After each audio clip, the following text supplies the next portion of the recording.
overall, the past 2 days, I've announced a series of initiatives that are going to make sure we hit the target of including today 2 new rules to reduce methane losses from new and existing oil and gas operations and from natural gas pipelines. Thanks to the effort of our joint effort with the EU, we've grown global methane pledge. Remember, I raised it when I spoke to the United Nations from 9 countries signing on to that pledge in September at the United Nations. More than 100 countries have signed on. It's about half the world's methane emissions, 70% of the world's global GDP.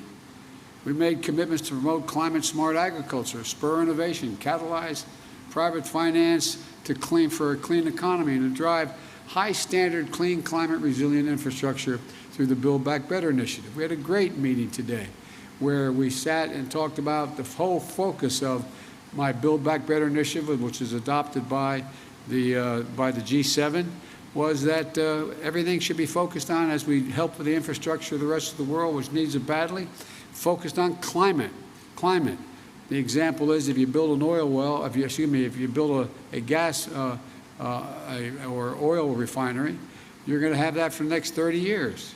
Well, why not invest now if we're going to provide for the help for nations in solar capacity or wind capacity?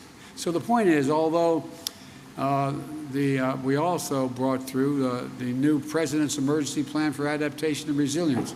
We called it, I'm getting tired of acronyms, I have to admit to you, but it's called a PREPARE.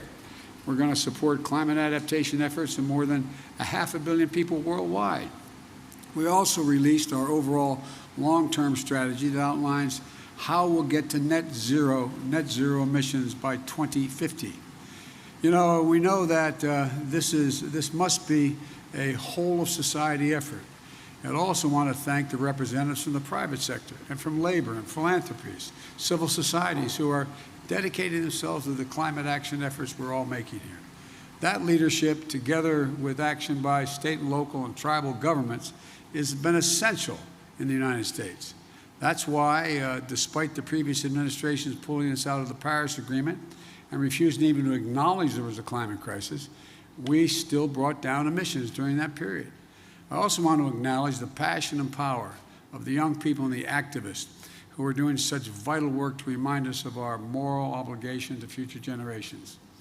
But look, as I said yesterday, it's not just a moral imperative, it's an economic imperative as well. Investing in our clean energy future is an enormous opportunity for every country to create good-paying jobs and spur a broad-based economic recovery. As I've said, you've heard me say before, and my colleagues as well, when I think of climate crisis, I think of jobs. And that's what the Build Back Better framework will do for the American people. It's going to bring historic investment in clean energy addressing the climate crisis. It's going to cut greenhouse gas emissions by well over a gigaton by 2030. It's going to save consumers money in their energy bills and with tax credits for things like installing solar panels and weatherization of their homes.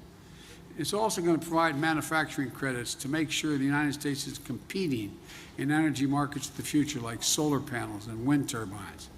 It's also going to accelerate electric vehicles and electric school buses and build a nationwide network of 500,000 charging stations to power them. It's about jobs. It's about competitiveness versus complacency. It's about making the world safer, cleaner, healthier, a place for our children and children all around the world to look to the future in a way that they can't now.